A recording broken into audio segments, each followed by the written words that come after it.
Mark సువార్త 13వ అధ్యాయం, లూకా సువార్త 21వ అధ్యాయం, 3 అధ్యాయాలు ఒకే విషయాన్ని బోధిస్తున్నాయి.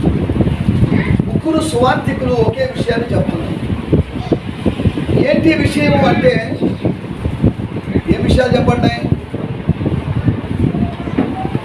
ఈ 3 అధ్యాయాలు మీరు జాగ్రత్తగా చదివినప్పుడు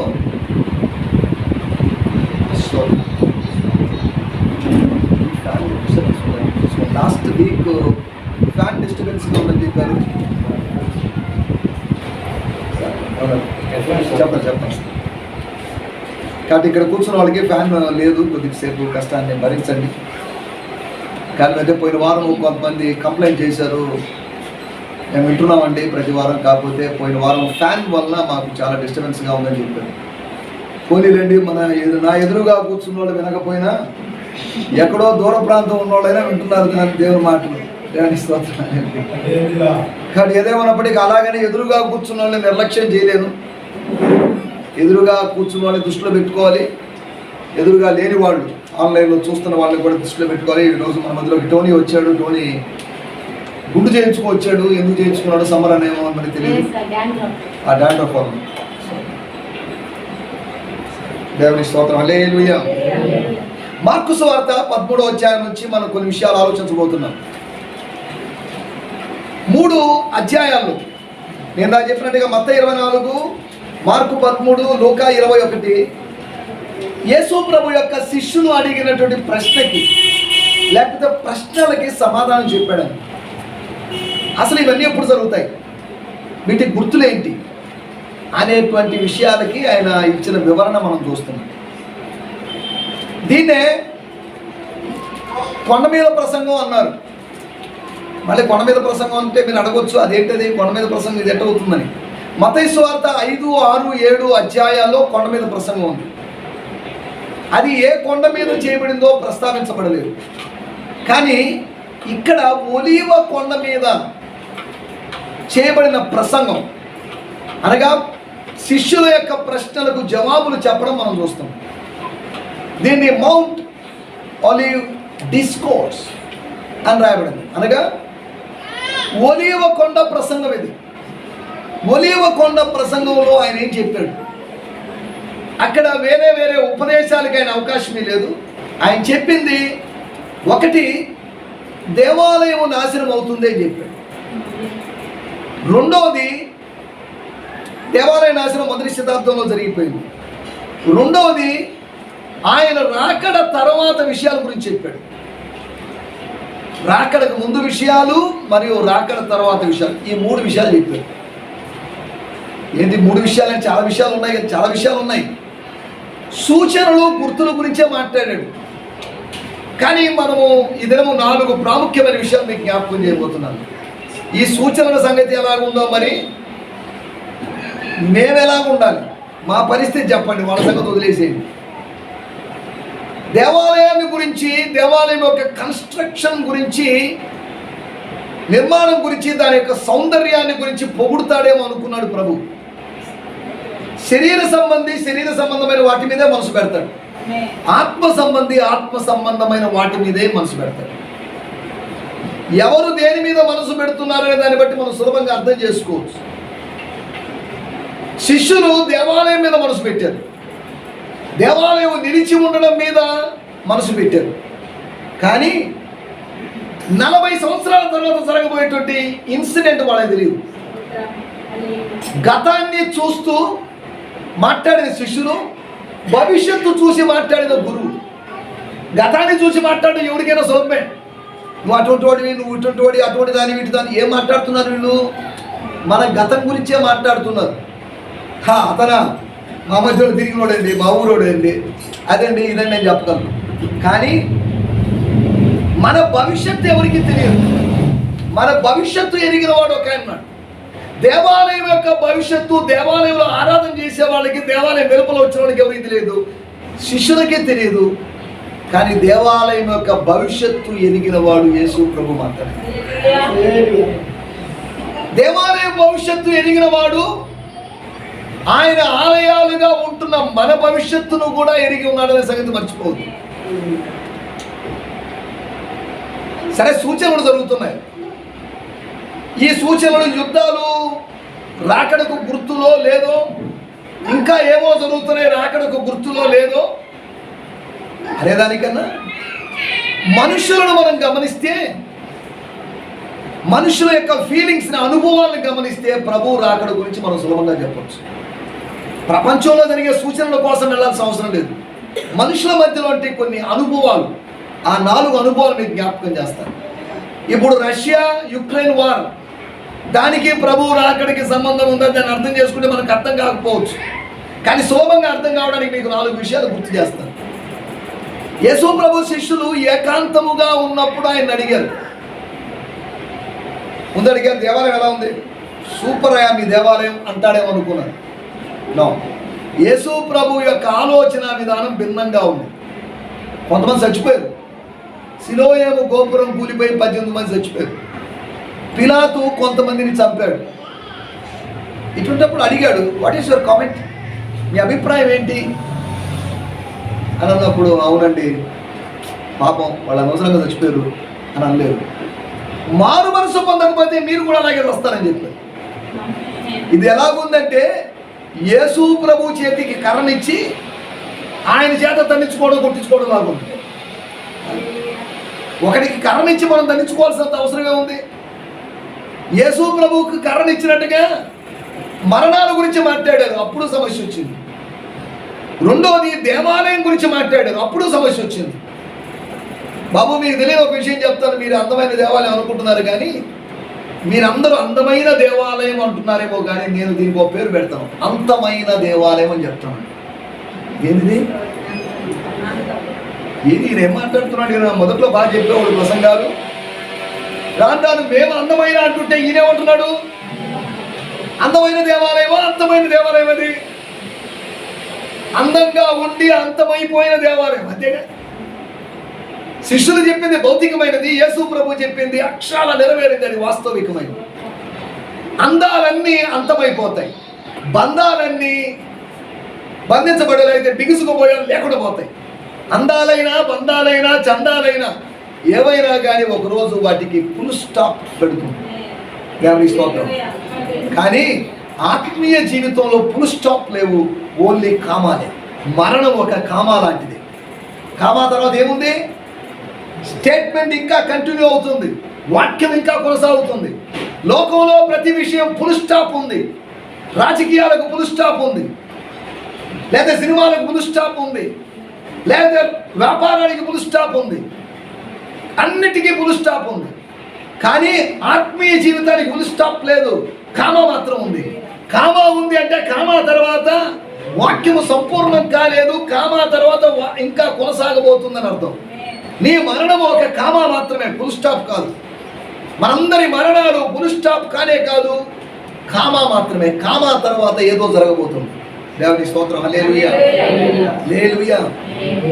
ఏకాంతంగా అడిగారు ఆయన, ఏకాంతంగా ఉపదేశం గురించి అడిగారు, ఏకాంతంగా ఉన్నప్పుడు ఉపమానం గురించి అడిగారు. మార్కు సువార్త 4వ అధ్యాయం మీరు చూస్తే అర్థమవుతుంది.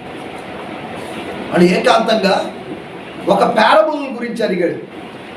అనగా విత్తువాని ఉపమానం గురించి యేసు ప్రభువుని అడిగారు. విత్తనాలు లేకపోతే తీసుకోపోయాడు, చల్లాడు, అక్కడ పడ్డాయి ఇక్కడ పడ్డాయి, ఫలించింది, అది స్టోరీ. ఉపమానాలన్నిటికీ తాళపు చెవి లాంటి ఉపమానం ఏది అంటే విత్తువాని ఉపమానం. The parable of the sower or sower of the seeds is a key parable. యేసు ప్రభు సుమారు 40 ఉపమానాలు చెప్తే ఆ 40 ఉపమానాలలో తాళపు చెవి లాంటి ఉపమానం మార్కు సువార్త 4వ అధ్యాయంలో ఉన్నటువంటి ఉపమానం. దేవుని స్తోత్రం. హల్లెలూయా. అనగా ఒక ఉపమానాన్ని ఎలా అర్థం చేసుకోవాలనేది మార్కు సువార్త 4వ అధ్యాయంలో యేసు ప్రభు శిష్యులకు నేర్పించాడు. అంతేకాకుండా ఏకాంతంగా జరిగిన ఒక విషయం మార్కు సువార్త 7వ అధ్యాయంలో 33వ వచనంలో ఒకని యేసు ప్రభు ఏకాంతంగా తీసుకుని వెళ్ళాడు. అనగా ఏకాంతంగా తీసుకుపోయినప్పుడు జరిగిన 3 విషయాలు.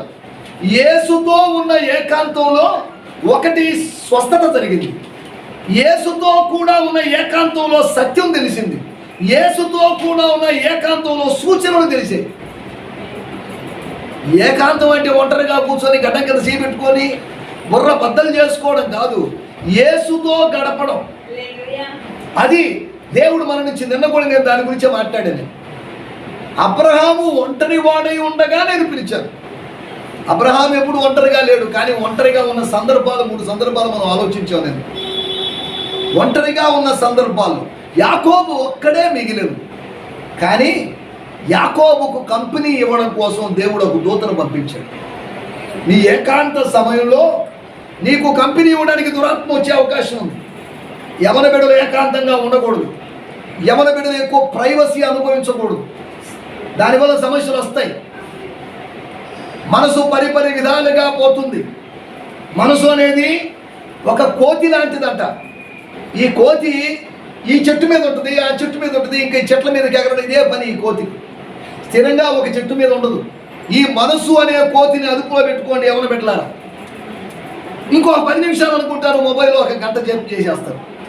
మొబైల్ మీద నియంత్రణ లేదు, ఫోన్లు వాడకం మీద నియంత్రణ లేదు, కాసేపు చూపి ఆపేద్దామని లేదు, రేపు ఆదివారమే సిద్ధపడదామని తత్వం లేదు, ఆలస్యంగా వస్తూ ఇక్కడ మందిరంలో పనులు ఉన్నాయనే సంగతి ఎవరికి ఆలోచన లేదు. ఈ పనులను ఎవరు చేయాలి? నువ్వే ఉన్నావుగా పాస్టర్, నువ్వే చేసుకో అన్న విధంగా దేవుని స్తోత్రం, హల్లెలూయా. ఈ మందిర పరిచర్యలో మనం పాలి భాగస్థులం కావాలి. సరే, ఏదేమైనప్పటికీ మనకి ఆలోచిస్తున్న విషయాలు 4 విషయాలు మీకు జ్ఞాపకం చేస్తాను. చదవండి. మొట్టమొదటి మాట 5వ వచనం, మార్కు సువార్త 13వ అధ్యాయం 5వ వచనం. యేసు వారితో ఇట్లు చెప్పసాగెను. మన title the preparation for the lord's coming. Preparation from the coming of Christ. యేసు రాకడ కొరకు సిద్ధపాటు. ఎలాంటి సిద్ధపాటు అనేటువంటి వాటి గురించి 4 సిద్ధపాట్లు, 4 విధాలైన సిద్ధపాటు మీకు జ్ఞాపకం చేస్తాను. నంబర్ 1, 5వ వచనం. యేసు వారితో చెప్పసాగెను, ఎవడును మిమ్మును మోసపుచ్చకుండా చూచుకొనుడి. దేవునికి స్తోత్రం, హల్లెలూయా. ఈ తుఫానులు, యుద్ధాలు, భూకంపాలు వాటన్నిటి పక్కన పెట్టేసేయండి. మొట్టమొదటి సూచన ఏంటో తెలుసా? Deception is the first sign of the second coming. చూడండి, అక్కడ రాయబడింది, యేసు వారితో ఇట్లు చెప్పసాగను. He began to speak. Starting ఏం చెప్పాడు? దేవుని స్తోత్రం, హల్లెలూయా. 33 ప్రశ్నలు అడిగితే 3 ప్రశ్నలకి 33 వచనాల్లో ఆన్సర్ ఇచ్చాడు. 3 ప్రశ్నలకి 3 మాటల్లో సమాధానం చెప్పగలిగిన వాడు 33 వచనాల్లో సమాధానం ఇచ్చాడు. వాటిలో ఫస్ట్ మాట ఏమన్నాడు? ఎవడు మిమ్మల్ని. అంటే దీని అర్థం అంత్య దినాల్లో ఒకరినొకడు మోసం చేసుకుంటున్నాడు. లేదా? అబద్ధం. ఇది మోసాలు లేవా? ఎక్కడ మోసాలు ఎక్కడ ఉన్నాయండి?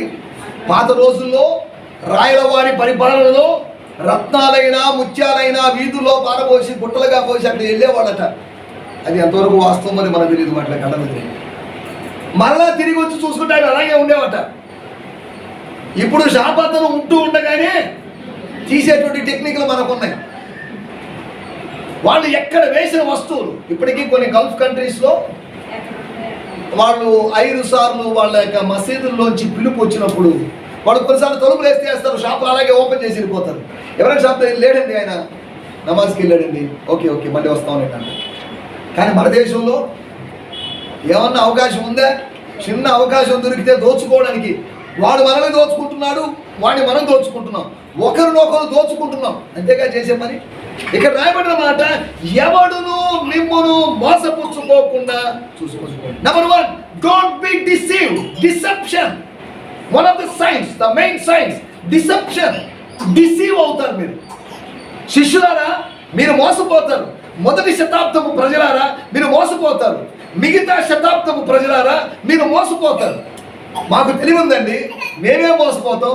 మేమంత మోసపోయే రకం కాదండి. మోసపోము అనుకున్నోడే మోసపోయే అవకాశం ఉంది. మీ జీవితంలో ఒక్కసారైనా మోసపోయారా? మీరు మోసపోలేదా? మేము మోసగించడమే కానీ మోసపోయే తత్వాలు బాలో లేవు అంటారా? కాదా? మోసపోలేదా? చాలాసార్లు మోసపోయాం. ఈ రోజుల్లో గ్లోబలైజేషన్, ప్రపంచీకరణ జరుగుతున్న రోజుల్లో ఎంత మోసం చేస్తున్నారు. ఏవో బోన్సాయి కివీ విత్తనాల కోసమని అమెజాన్కి ఆర్డర్ ఇచ్చాను. ఆర్డర్ ఇస్తే వాళ్ళు విత్తనాలు తీసుకొని పంపించేసారు. సంతోషపడ్డాను. 300 రూపాయల విత్తనాలు తీసుకొచ్చాను. కివీ బోన్సాయి కదా, బాగానే ఉంటాయి కదా అంతే. అవి నేను ఇక్కడ కాకుండా పశ్చిమ గోదావరి జిల్లా పాస్టర్ గారికి, సార్ ఇవి నాటుకోండి సార్, పండ్లు వస్తే మాకు ఇవ్వండి అని చెప్తే సరే అన్నాడు. ఆ విత్తనాలన్నీ వేసాడు. తర్వాత ఒక నెల తర్వాత, సార్ అవి మొలకలు వచ్చాయి, మొక్కలు వచ్చాయి, బాగానే ఉంది. తర్వాత అర్థమైంది అవి గివీలు కాదని పిచ్చి మొక్కలు. మిమ్మల్ని మోసం చేశారు అమెజాన్ వాళ్ళు. ఎవరంట? అమెజాన్ వాళ్ళు. ఎవరు? అమెజాన్. సరే, వీళ్ళు ఏం చేస్తున్నారు? ఇలాగ ప్రతి దాంట్లో మోసం లేదా? ఓ టీవీ కొనుక్కున్నాం మనం, ఆ టీవీ ఏదో ప్రాబ్లం వల్ల దాని మీద ఏదో లైన్స్ వస్తున్నాయంటే వాడు అంటున్నాడు, కింద పడిందేమో లైన్స్ వస్తున్నాయి అంటున్నాడు. ఒరే పిచ్చోడా, కింద పడితే పగిలిపోవాలి కానీ లైన్స్ రావడం ఏంటి? ఇక దీనికి మేము స్క్రీన్కి గ్యారంటీ లేదంట. స్క్రీన్ అనేది దానిలో పార్టే కదా. గ్యారంటీ, వారంటీ 3 సంవత్సరాలు, 4 సంవత్సరాలు, 5 సంవత్సరాలు అన్నాడు. ప్రపంచంలో మార్కెట్ రంగంలోనే కాదు, ఆత్మీయ రంగంలో కూడా మోసం లేదా? మీరు చూశారో లేదా? మరి ఒక సినిమా ఒకటి వచ్చింది, మలయాళంలో వచ్చింది, తెలుగులో కూడా వచ్చి ఉండాలి. అది ట్రాన్స్ అనేటువంటి సినిమా. మీరు ఎక్కడైనా అవకాశం దొరికితే చూడండి. ట్రాన్స్ అనేటువంటి సినిమాలో ఒక వ్యక్తి, ఒక సాధారణమైన వ్యక్తిగా ఉన్న వ్యక్తి ఒక పెద్ద సువార్థికుడుగా మారిపోతాడు. అంటే మీకు అలా చెప్పినప్పుడు మన కొంతమంది పాపులర్ వాళ్ళు ఉన్నారు, స్టీవెన్ పాలో, సతీష్ పాలో, ఇటువంటి వాళ్ళు. వీళ్ళు ప్రజల్ని ఏ విధంగా మోసపుచ్చుతున్నారు అనే మోసాన్ని చూపించినటువంటి సినిమా అది ట్రాన్స్ అనేటువంటి సినిమా. మీరు ఎక్కడైనా దొరికితే చూడండి. అక్కడ కూడా సేమ్ హీలింగ్స్, వీటన్నిటి గురించి. ఇవన్నీ ఎందుకు జరుగుతున్నాయి అంటే దినాల్లో యేసు ప్రభు చెప్పిన మాట, మిమ్మును ప్రజలు మోసం చేసే అవకాశం ఉంది. మన బిడ్డలు మనల్ని మోసం చేసే అవకాశం లేదా? మన భర్త మనల్ని మోసం చేసే అవకాశం లేదా? మన భార్య మనల్ని మోసం చేసే అవకాశం లేదా? ప్రతి వాడు మన చుట్టూ మోసాలు చేసేవాడు, ప్రతి వాడు మన చుట్టూ గోతులు తవ్వేవాడే కాదా? లేదండి, ప్రపంచం భారతదేశంలో లాంటి మంచి భక్తులు, ప్రార్థనా పరులము, ఇటువంటి సజ్జనులు ఇంకెక్కడా ఉండరని చెప్పగలమా? యేసు ప్రభు చెప్పాడు, మీరు తోడేళ్ల మధ్యలో ఉన్నారు. ఎక్కడున్నాం మనం అంటే ఏమనర్థం? తోడేళ్ల మధ్యలో తోడేళ్ళలాగా మీరు ఉన్నారని కాదు, తోడేళ్ల మధ్యలో మీరు గొర్రెల వలె ఉన్నారు. నేను మిమ్మల్ని పంపించాను, జాగ్రత్త. మెలకుగా లేకపోతే వాడు మిమ్మల్ని చీల్చేస్తాడు, మిమ్మల్ని ముక్కలు చేస్తాడు, జాగ్రత్త, మీ ప్రాణం పోతుంది అని హెచ్చరిక. ఇక్కడ రాయబడిన మాట, ఎవడును ఒక్కడు కూడా మిమ్మల్ని మోసపుచ్చకూడదు. Don't be deceived. ఎక్కడ చూసినా డామినేషన్గా ఉన్నటువంటి డిసెప్షన్ ప్రభు రాకడకు గుర్తుగా ఉంది. అక్కడ రాయబడిన మాటలు చదవండి, ఇంకా కొన్ని మాటలు చదువుదాం. ముందు 22వ వచనం, 22వ వచనం, 13. అబద్ధపు క్రీస్తులను, అబద్ధపు ప్రవక్తలను వచ్చి సాధ్యమైన ఎడల ఏర్పరచబడిన వారిని మోసపుచ్చుటకై. ఎవరిని మోసపుచ్చడానికి? అంటే ఎవరు? దేవుని చేత ఏర్పరచబడిన వాడిని, అనగా మామూలోడు కన్నా దేవుని చేత ఏర్పాటు చేయబడ్డవాడు మోసపుచ్చబడతాడు. జాగ్రత్త. ప్రార్థనాపరుడు మోసపుచ్చబడతాడు, ఆత్మీయుడు మోసపుచ్చబడతాడు. ఆత్మీయుడే మోసపుచ్చబడితే ఆత్మీయత, ప్రార్థన, భక్తి లేని భక్తిహీనుడి పరిస్థితి ఏంటి? నువ్వు మోసపుచ్చబడతావు. దేనికి? సూచక్రియలను, మహత్కార్యములను అగుపరుస్తారు. దేనికి? టు డిసీవ్ యూ, మిమ్మల్ని మోసపుచ్చడానికి. జాగ్రత్త. మనం మోసపుచ్చబడేటువంటి ప్రపంచంలో మనం ఉన్నాం. ఈ మహానగరాలలో, ఈ పట్టణాల్లో మాయగాళ్ళు ఉన్నారు, మాయగాళ్ళ మధ్యలో మనం ఉన్నాం కదా. అబ్రకదబ్రా అని చెప్పావు, లేదా జంతర్ మంతర్ అని చెప్పావు, రకరకాల మనల్ని మోసం చేసేటువంటి శక్తుల మధ్యలో మనం ఉన్నాం. జాగ్రత్తగా ఆలోచించాలి. ఆత్మీయంగా మెలకువ లేకపోతే మనం మోసపుచ్చబడేటువంటి అవకాశం ఉంది. ఈ మాట చెప్పినప్పుడు ఒక స్టోరీ నాకు గుర్తొస్తుంది. ఇంతకుముందు కూడా చెప్పాను నేను, ఏ విధంగా ఒక వ్యక్తి మోసగించబడతాడు అన్నానికి. ఒక వ్యక్తి, ఒక పంతులు గారు ఒక మేకపిల్లని తీసుకొని పోతున్నప్పుడు 4 దొంగలు దానికి కాజేయాలని ప్లాన్ వేశారట. మొదటి దొంగ అన్నాడు, నమస్తే పంతులు గారు, ఏంటి సార్ పంది పిల్లని తీసుకొని పోతున్నాను అన్నారట. ఏంటిది?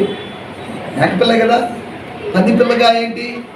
మళ్ళీ తర్వాత కొద్ది దూరం వెళ్ళిన తర్వాత రెండో వాడికి, నమస్తే పంతులు గారు, అయినా ఏ సార్ మీరేంటిది పంది పిల్లని తీసుకోపోవడం? అనేసరికి ఆయన కొద్దిగా అనుమానం బలపడింది. నాకు మేకపిల్లగా కనిపిస్తుంది, ఇది పంది పిల్లేమో ఏంట్రా ఇది. సరే ఇంకా చూద్దాం, ఒకటి రెండు ఉదాహరణలు చూద్దాం. కాస్త ముందుకు పోయి పంతులు గారు, అయినా ఇదేంటి సార్ ఉదయాన్నే ఏం పనులు సార్ ఇవి? మీరేంటి, మీ స్థాయి ఏంటి, మీరేంటి పంది పిల్లలు తీసుకోకపోవడం అనేసరికి మనసులో ఒకటి ఫిక్స్ అవుతుంది, ఇంకొకడు ఎవడైనా కనిపించి అడిగితే మాత్రం దీన్ని వదిలేస్తా అనుకున్నాడు. వాడి ప్లాన్ చూడండి, వాళ్ళ ప్లాన్ ప్రకారం ఇంకా కొద్ది దూరం వెళ్ళాడు. సార్ పంతులు గారు, సార్ ఏంటి సార్ ఇది పంది పిల్లలు తీసుకుంటున్నారు మీరు? అవునయ్యా, ఇది పంది పిల్ల నాకు వద్దని చెప్పేసి వచ్చేసి ఇంటికి వెళ్ళేసరికి మేక పిల్లలు తెస్తామని పోయావు కదా అని పంతులమ్మ అడిగింది. అమ్మా, నేను మేక పిల్లని తీసుకొచ్చాను, కానీ అది ఎందుకో మరి పంది పిల్లగా మారింది. ఏం మాట్లాడుతున్నారండి, మేకపిల్ల పంది పిల్లగా ఎలా మారుతుంది అనగా నలుగురు చెప్పేసరికి సత్యం కూడా ఏమైపోయింది. ఈ రోజులో మెజారిటీ ఏం చెప్తే దాన్ని నమ్ముతాం, సింగిల్గా ఒకటి చెప్తే ఏది నమ్మం, అంతేగా. చూడండి, ప్రపంచంలో మిమ్మల్ని అది కాదు అని 4 సార్లు చెప్పేసరికి అది కాదేమో, ఇది నిజమా అనేసరికి నిజమేమో అని అనిపించిందాము. హలో, ఎవరు మీరు? ఇది నిజమని ప్రశ్నించడానికి మీరెవరు? Who are you to question me? మాతో ప్రభు మాట్లాడాడు, అంతవరకే. మాతో ప్రభు ఉపదేశం ఇచ్చాడు, మాకు సత్యాన్ని తెలిపాడు, ఆజ్ఞనిచ్చాడు, ఆశీర్వాదాన్ని ఇచ్చాడు. ఈ ప్రశ్న ఏంటి? సాతానుడు ఎప్పుడు ప్రశ్నతో నీ దగ్గరికి వస్తాడు, సమాధానాలు వాడి దగ్గర లేవు. ప్రభు సమాధానాలతో వస్తాడు, సాతానుడు ప్రశ్నలతో వస్తాడు. ప్రశ్న మనల్ని కలవరపరుస్తుందేమో కానీ సమాధానం మనల్ని కలవరపరచదు. ఇది నిజమా అనే మాట అవ్వలో కలవరాన్ని కలిగించలేదా? నీ భర్త మారుతాడా? నిజమా? ఓ మా పిచ్చిదారా, నీ భర్త ఎక్కడ మారుతాడు? లేకపోతే నీ కుటుంబంలో కార్యాలు జరుగుతాయా అనే ప్రశ్న మనలో అవిశ్వాసాన్ని పుట్టించడం లేదా? దేవుని స్తోత్రం. వాక్యంలో రాయబడింది, ఎవడును మిమ్మల్ని మోసపుచ్చుకోకుండా చూడండి, జాగ్రత్త, మీరు మోసపుచ్చబడతారు. Don't be deceive. The first message, the first warning of Jesus, don't be deceive. మోసపోవద్దు. ఎలా మోసపోతారు? ఒక మాట చదవండి. స్తోత్రం. కొలసీ పత్రిక 2వ అధ్యాయము 8వ వచనం. కొలసీ పత్రిక 2వ అధ్యాయము 8వ వచనం. త్వరగా. స్తోత్రం. ఆయనను అనుసరింపక మనుషుల పారంపర్యాచారమును అనగా ఈ లోక సంబంధమైన మూల పాఠములను అనుసరించి మోసకరమైన ఏంటట? మోసకరమైన నిరర్థకమైన తత్వజ్ఞానము చేత మిమ్మును చెరపెట్టుకొని పోవు వాడెవడైనా ఉండునేమో అని జాగ్రత్తగా ఉండి. ఏంటంటే జాగ్రత్తగా ఉండాలి. దేనికోసం? మోసకరమైన వ్యర్థమైన తత్వజ్ఞానము చేత, ఫిలాసఫీస్ చేత, థియాలజీస్ చేత, డాక్ట్రిన్స్ చేత, సైకాలజీస్ చేత, పాలసీస్ చేత మిమ్మల్ని ఎవరైనా మోసగిస్తాడేమో, జాగ్రత్త. మిమ్మల్ని మోసగించడం మాత్రమే కాదు, ఏమంట రాయబడింది అక్కడ? మిమ్మల్ని చెరపట్టి మిమ్మల్ని మోసం చేసి ఏం చేస్తాడట? అంటే మిమ్మల్ని బందీలుగా మార్చి తీసుకొని పోతాడేమో. మోసపోయేవాడు బందీగా మారుతాడు, మోసానికి బందీగా మారుతాడు. పాపం చేసేవాడు పాపానికి దాసుడుగా మారినట్లుగా ఇలా మోసం చేయబడిన వాడు, మోసగించబడిన వాడు మోసగాని చెరలోకి వెళ్ళిపోయాడు, వేటగాని వలలోకి వెళ్ళిపోయినట్టుగా, ఉరిలోకి వెళ్ళిపోయినట్టుగా ఉంటుంది. నంబర్ 1 మొట్టమొదటి పరిస్థితి, డోంట్ బి డిసీవ్. అనగా యేసు ప్రభు రాకడకు సూచనలు, యుద్ధాలు, ఇవన్నీ మనం అర్థం చేసుకున్నాం. మనం న్యూస్ పేపర్లు చదివే వాళ్ళం కాదు, మనం స్పిరిచువల్ కాబట్టి కరెంట్ అఫైర్స్ మనకు తెలియదు. ఎలాగ అర్థం చేసుకోగలం? ప్రపంచంలో జరుగుతున్న మోసాలే యేసు ప్రభు రాకడకు సూచన. యేసు ప్రభు చెప్పాడు, జాగ్రత్త, మోసపోవద్దు. మీ జస్ట్ కొన్ని ఉదాహరణలు మాత్రమే. మనం ఎలా మోసపోతాము, మనం రకరకాలుగా మోసపోయేటువంటి అవకాశం ఉంది. రెండవ విషయాన్ని నేను మీకు జ్ఞాపకం చేస్తాను. 7వ వచనం, 2వ పాయింట్, 7వ వచనం. మీరు యుద్ధములను గూర్చి, యుద్ధ సమాచారములను గూర్చి కలవరపడకుడి. ఇవి జరగవలసి ఉన్నవి కానీ అంతము వెంటనే రాదు. దేవుని స్తోత్రం. ఎందుకు మనం టెన్షన్ పడాలి నాకు అర్థం కావడం లేదు. రష్యా యుక్రెయిన్ యుద్ధం గురించి మనకెందుకు టెన్షన్? కలవర పడమని చెప్పిందా, కలవర పడవద్దని చెప్పిందా? Don't be disturb, don't be troubled. కలవర పడకుడి, మీ హృదయంలో కలవర పడనీయకుడి. నాయందు విశ్వాసం ఉంచుడి. కలవరానికి విరుగుడు మందు విశ్వాసం. విశ్వసించిన వాడు ఎప్పుడు కలవరపడడు. నా దేవుడు కార్యం చేస్తాడు అనుకున్నవాడు కలవరం లేకుండా ధైర్యంగా ఉంటాడు. కలవర పడిపోయి కన్నీరు గారుస్తూ పక్కన వాళ్ళని ఇబ్బంది పెట్టేది ఎవరంటే అవిశ్వాసి చేసే పనులు. విశ్వసించేవాడు గుండె నింపరంతో ఉంటాడు. Don't be trouble. ఒకటి, డోంట్ బి డిసీవ్డ్. డిసీవ్ కావద్దు. ఎవరు మిమ్మల్ని మోసపుచ్చకుండా ఉండాలంటే మీరు ఆత్మీయ జ్ఞానములో ఎదగాలి. ఎవరు మిమ్మల్ని కలవరపరచకుండా ఉండాలంటే మీరు విశ్వాసంలో ఎదగాలి. విశ్వాసంలో ఎదిగిన వాడిని ఏమంటే ఎంత ధైర్యంగా ఉన్నారేంటి? దేవుడు ఉన్నాడండి, దేవుడు చూసుకుంటాడండి అని చెప్తే దేవుని స్తోత్రం. హల్లెలూయా.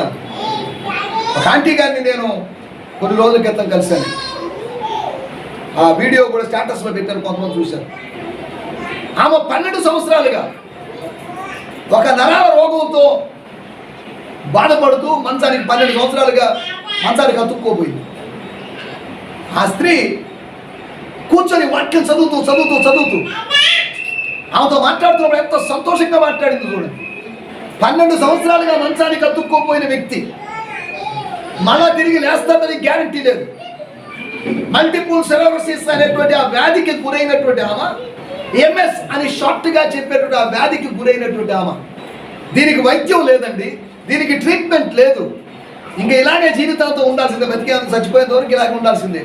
పాపం వాళ్ళ భర్త గారు జోసెఫ్ అనేటువంటి ఆయన కష్టపడి ఆమె యొక్క మలమూత్రాదులు ఇవన్నీ వీటి విషయం చూసుకుంటున్నాడు. ఆయన ఎందుకు చెప్తున్నారంటే ఆమె కొన్ని కీర్తనలు చెప్పేస్తుంది. 91వ కీర్తన మొత్తం చెప్పేసింది. కొన్ని కీర్తన భాగాలు చదివి చెప్పేసింది. మేము చాలాసేపు మాట్లాడుతున్నాము. శాలేం కూడా ఉన్నారు. శాలేం, మన విక్రబాబు, ఇంకా కొంతమంది దేవిజనులు మేము ఉన్నాం. చూడండి, ఆ రోగశయ్యలో ఉన్నప్పుడు నిరాశ నిస్పృహలతో ఉండాల్సిన ఆమె వాక్యం ద్వారా ఆమె ధైర్యంగా నిలబడగలిగింది. ఈ రోజులో వాక్యం ఎరగకపోవడం వల్ల, వాక్యం ద్వారా విశ్వాసాన్ని పొందకపోవడం వల్ల ప్రతి చిన్నదానికి టెన్షన్. నా చుట్టూ 1000 మంది కూలడను, నా చుట్టూ 10,000 మంది కూలడను, ఏ అపాయం నా దగ్గరికి రాదు అని కీర్తనాకారుడు ధైర్యంగా చెప్పినట్టు కీర్తనాకారుడితో కలిసి నేను చెప్తాను. నా చుట్టూ ఏం జరిగినా దీని గురించి నేను ఆలోచించలేదు. దేవుని స్తోత్రం. హల్లెలూయా. నా ఆలోచన మొత్తం ఒకటే, ప్రభువు అక్కడ ప్రభువును కలుసుకోవడం, అంతమించే తప్ప ఎవడెలా సస్తే ఏమిటి, చైనా ఇండియా అనుకుంటే మనకేంటి, ఇంకా ఏమో దేశాలు అనుకుంటే మనకేంటి, అనవసరమైన కలవరాలు మన హృదయాల్లో కలుగు చేస్తాయి. జరుగుతున్న వాటి గురించి మీరు యుద్ధముల గురించి, యుద్ధ సమాచారముల గురించి, జరుగుతున్న యుద్ధాల గురించి, జరగబోతున్న యుద్ధాల గురించి. దేవుని స్తోత్రం. హల్లెలూయా. 3వ ప్రపంచ యుద్ధం అంటున్నారు, 4వ వేవ్ అంటున్నారు. 3వ ప్రపంచ యుద్ధం అన్నప్పుడు అది ఎప్పుడు జరుగుతుందో, ఎలా జరుగుతుందో మరి తెలియదు. దీని గురించి ఒక మాట చెప్తాను, ఇంతకుముందు కూడా చెప్పింటాను. ఆల్బర్ట్ ఐన్స్టీన్ గారిని అడిగారట, సార్ 3వ ప్రపంచ యుద్ధం గురించి చెప్పండి అంటే ఆయన నాకేం తెలియదండి దాని గురించి అన్నాడు. కానీ 4వ ప్రపంచ యుద్ధం గురించి చెప్తాను అన్నాడు. ఏంటిది? 3వ ప్రపంచ యుద్ధమే నీకు తెలియనప్పుడు 4వ ప్రపంచ యుద్ధం గురించి అట్లా చెప్తావా, ఏంటయ్యా మాట్లాడుతున్నావు అనేసరికి ఆయన చెప్పిన మాట, 4వ ప్రపంచ యుద్ధం జరగదు. కారణం ఏంటంటే 4వ ప్రపంచ యుద్ధం చేయడానికి మనుషులు ఎవరు ఉంటారు? నీకు అర్థమైంది లేదు అంటే దాని అర్థం ఏంటి? 3వ ప్రపంచ యుద్ధం అంటూ జరిగితే మొత్తం అక్కడ నాశనం. ఇంకా 4వ ప్రపంచ యుద్ధం చేయడానికి ఎవడున్నాడు? 1వ ప్రపంచ యుద్ధం జరిగింది, 2వ ప్రపంచ యుద్ధం జరిగింది, 3వ జరగబోతుందో లేదో మరి తెలియదు. కానీ 4వది మాత్రం జరిగే అవకాశం లేదు. ఒకవేళ అలా జరిగితే నువ్వు నేను ఉండవని చెప్పాను, ఎవరు ఉండే అవకాశం కూడా లేదు. ఎవడో లక్కీగా 10 మంది 20 మంది బతుకుతారేమో. సరే, దేవుని స్తోత్రం, మన వాటిలోకి వెళ్ళలేదు. రెండో విషయం, కలవరపడొద్దు. ఒకటి, మోసానికి విరుగుడు ఏంటి అంటే వాక్య జ్ఞానం. రెండోది, కలవరానికి విరుగుడు ఏంటంటే విశ్వాసం. విశ్వసించువాడు కలవరపడు. నా యందు విశ్వాసం ఉంచు. దేవుని యందు విశ్వాసం ఉంచుతున్నారు, నా యందు కూడా విశ్వాసం ఉంచండి అనేసి ప్రభు చెప్పిన మాటలు మనం జ్ఞాపకం చేసుకుంటున్నాం. అనగా ఎక్కడ చూసినా కలవరం లేదా? పాత రోజుల్లో బీపీలు ఎవరికి ఉన్నాయండి? పాత రోజుల్లో షుగర్లు ఎవరికి ఉన్నాయి? ఈ రోజులో ప్రతి వాడికి బీపీలు, షుగర్లు, టెన్షన్లు. ఏమా షుగర్ లేనోడు క్రైస్తవుడే కాదు అన్నట్టు అయిపోయింది పరిస్థితి. బీపీ లేనోడు క్రైస్తవుడే కాదు. ఓ చోటుకి వెళ్తే నన్ను అడిగారు, బ్రదర్ మీకు బీపీ షుగర్ లేవంటే, అసలు బీపీ షుగర్ లేకపోతే అసలు మీరు పాస్టరే కాదండి అన్నారు. ఏంటంట పాస్టర్కి ఏముండాలి ఇప్పుడు? దేవుడి దయ వల్ల ఇప్పటి వరకు రాలేదండి, ఇంకెవరు 50 రోజులు వస్తేమో. ఎవరి స్తోత్రం, హల్లెలూయా. ఈ బీపీ షుగర్ ఉన్నవారికి ఎంత కలవర పడిపోయి ఎంత టెన్షన్ గురవుతున్నారు. ప్రశాంతంగా ఉండలేని పరిస్థితి. మనం ప్రశాంతంగా ఉన్నాం అనుకోండి, ఇవన్నీ వచ్చే అవకాశం లేదుగా. పాత రోజుల్లో మనకైనా బలమైన ఆహారం తిన్నవాళ్ళు, మనకైనా శ్రమించిన వాళ్ళు. వీళ్ళకెవరికి లేనటువంటి బీపీలు, షుగర్ మనకెందుకు వస్తున్నాయి నాకు అర్థం కావడం. ఇక రాబోయే రోజుల్లో ఎటువంటి జబ్బులు వస్తే నాకు తెలియదు.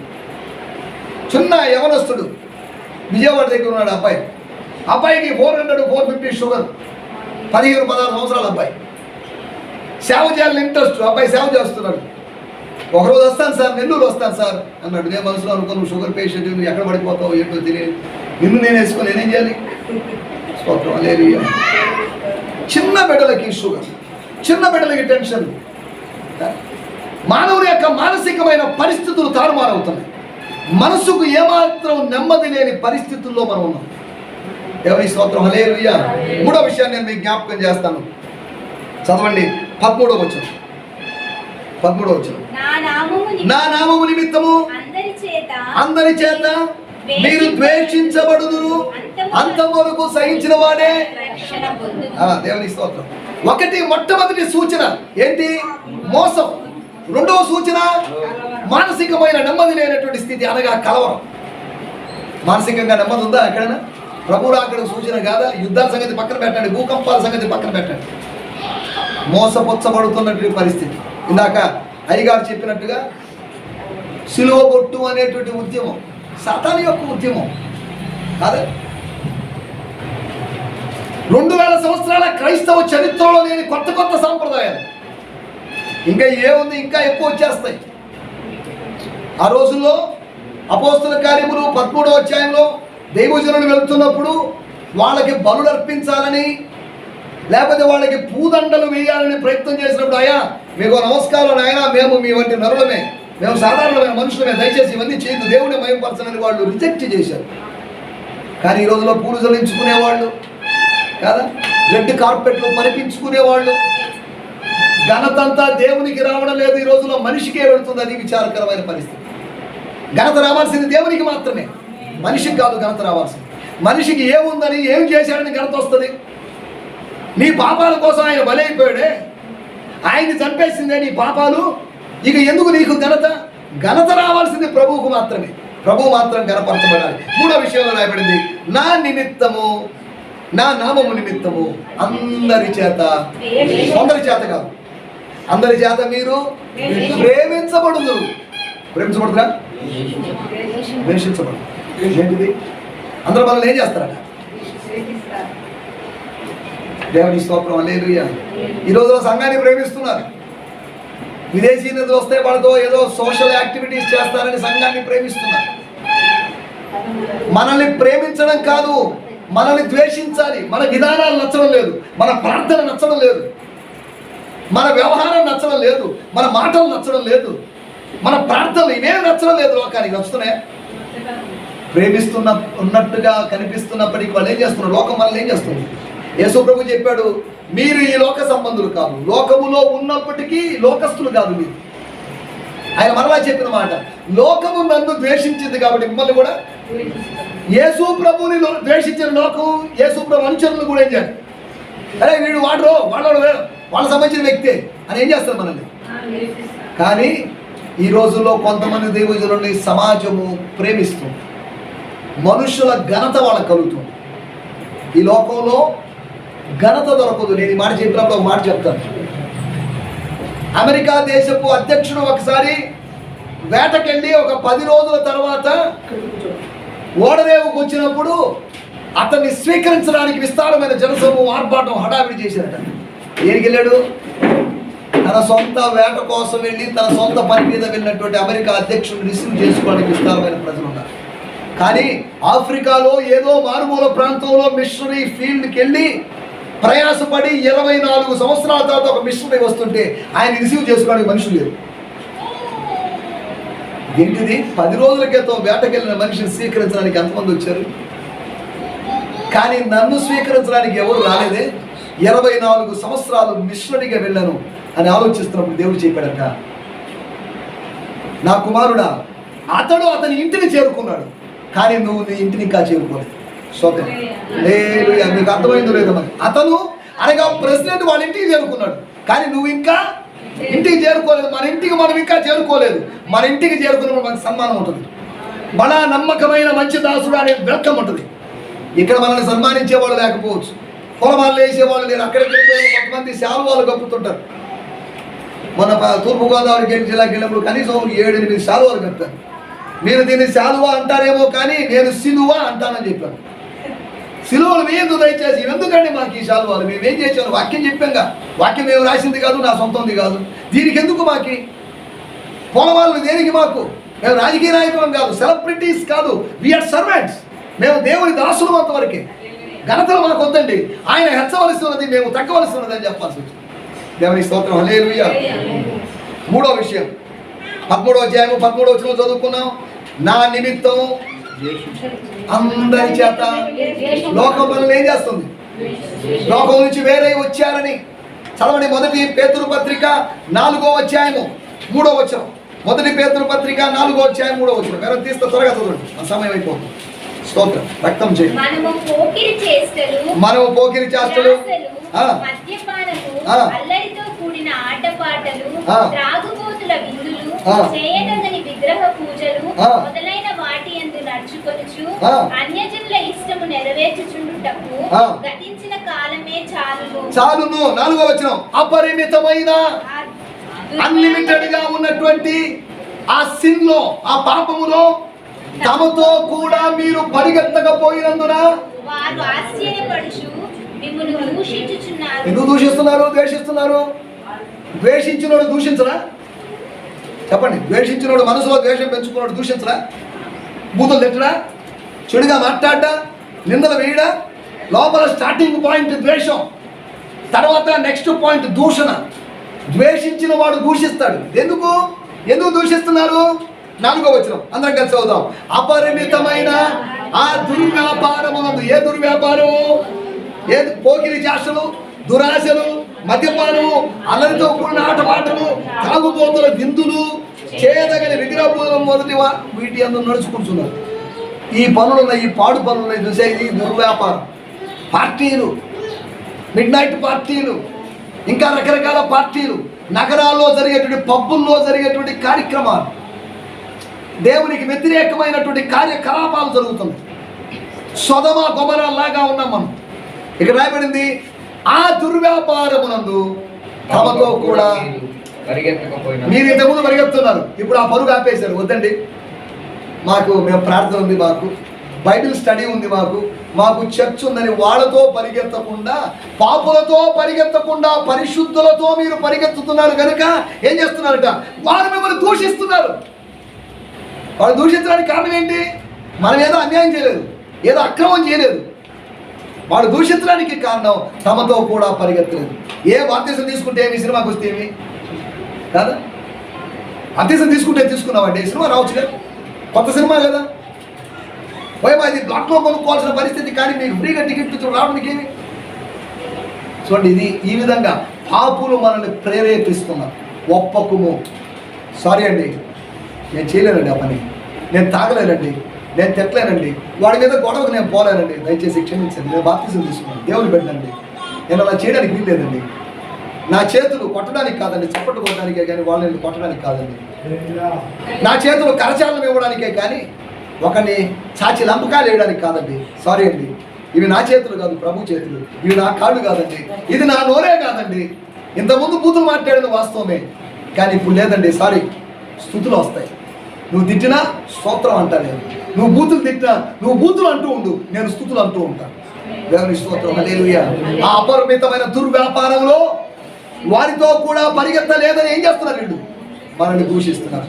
అక్కడ రాయబడింది 13వ అధ్యాయం 13వ వచనంలో, అంతము వరకు సహించిన వాడు, రక్షణ పొందినటువంటి వాళ్ళు అంతము వరకు సహించాలి, వాడు రక్షింపబడతాడు.